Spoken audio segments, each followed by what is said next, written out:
বাড়িতে এসে মা পুষিছে, মা মানে প্যান্টটা খুলিছে, প্যান্ট খোলার সাথে সাথে মা কিছু মা বলছে কুটে যাতো তো নাজর কাছে, আমার নাম নাজমা, বলছে নাজর কাছে যেতে এই বলিছে। এদিকে আমি জানি না বাইক পুষা গেছে, আমার কথা হয় সকালবেলার সাথে গেলা হয়েছে। এর ভিতর যায় ওই যে আমার দরজা লাগে দেয় পানি তুলে আমি গোসল করেছি। এই গোসল করতে ওই যায় ওই সিটকির ভিতরে দুই লোক হয়তো বাইক গেলে বুঝা পারলেনি।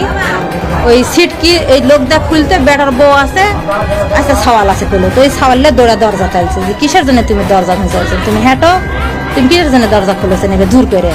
তখন বলছে তোমার শাশুড়কে, তো বলেছে গোসল করছো তুমি সরে যাও থেকে বাড়ান, হেঁটেন বাড়ান। এভাবে যখন বেটার বয়ে যখন বলেছে সঙ্গে সঙ্গে ওই এই না আসা আমার মানে গোসল করা হয়ে গেছে, খালি আমার গাঁত একটা পরনের জিনিস আছে সকলই ওই জায়গা তুমি যা আইটা ধরে ওটি হেঁচতে নাচতে করে এই জায়গাটা একটা কামড় মারিছে, এটা একটা কামড় মারিছে, পিছনে একটা ঘুষি মারিছে।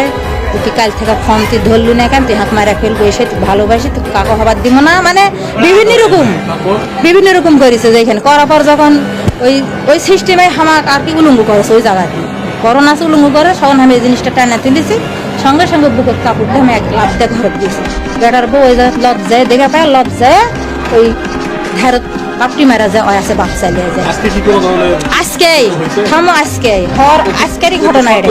তারপরে ঘরত গেছি সকালে ওই ওটি জোর করে আমাকে আর করোনার কোনো যেদিন পরাবাদ দেয় সব ওটি এক এক করে দুইবার হয়েছে। তুমি প্র্যাকটিক্যাল প্রমাণ যে না আমি প্রমাণ দিচ্ছি, আমি এখন ওই অবস্থায় আছি, ওইভাবে আছি, দুইবারই ধর্ষণ করেছে আজকে আমার ঘরে এই জোর করে আমার বাড়িতে। তারপরে এর মা এর চাচার কাছে ফোন দিছে, তখন আমি বলেছি যখন বেড়ার বইয়ের সাক্ষাতে তুই যখন ভয় করলু না আমার ইজ্জত টানাটানি করলু, ইজ্জত তো আমার ভাত হবে না, তাহলে তুই আমার বিয়া কর। এই মতটাই ঘরেতেই কাজে লিয়ে এসে কালমা করে আমাকে বিয়া করে লেগেছ, বাইর যাবো কি কুটে চালিয়ে যাবো, তুই সাথে আমাকে লিয়ে আসো।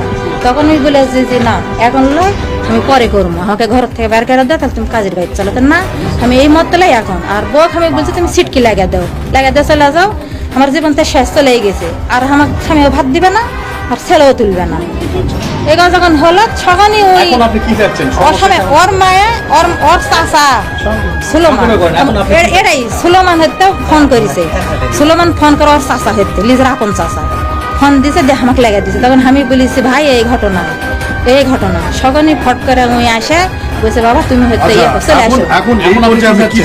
এখন চাচ্ছি আমার স্বামী আমার তো মানে লিবে না, যে পরিস্থিতি হয়ে গেছে। এর বাসা তোর মায়ের সাথেই কিনতে পারছে, ওর মায়ের সিটকি খুলে বেটা লিয়ে চলে আসছে, এসে বেটাকে এই দিয়ে বের করে দিছে। ওর সাথে আমার যে ছিঁড়া জামা এই পর্যন্ত ছিঁড়ে ফেলছে, ওর চাচার বাড়িতে আছে। তারপরে যখন ছিঁড়ে ফেলে দিছে এখন বুঝতে পারছেন, এখন চাচ্ছি যে উই আমাকে বিয়ে করার জন্য এলান করেছে, উই এখন আমাকে বিয়ে করুক, ওর সঙ্গে করে আমি খামো এক নম্বর কথা। আর যদি না খায় আমার স্বামী নেবেন আমার ইকুলকে দুপুর চলে যেতে, এখন বিষ খেয়ে মরা ছাড়া আর আমার উপায় নাই, এই পরিস্থিতি হয়ে গেছে। বিষ ছাড়া বুদ্ধি নাই, এখান থেকে কোনো সমাধান না পেলে এখান থেকে বের হবেন না, না কি করবেন আসলে? এখান থেকে ওই হাকলি যে বললো যে তুই আমার বাসার যা, তুই আমার বাড়ির যা, তোর যদি আমি না লি তারপরে তুই আমাকে বলিস তুই আমার বাসার ডাইরেক্ট যা, ডাইরেক্ট আমি হাতার পাউলে পুরা কাপুরলে আমি খালি চলে আসছি। আমরা ই যায় ভরা হাতত বাড়ি দিছে আর আমার সম্ভব না, এই জায়গা আমার ভাত হবে না, সুষ্ঠু বিচার আমাকে তোমরা করে দাও, ওর সাথে আমার বিয়ে করে দাও। একটা তোমার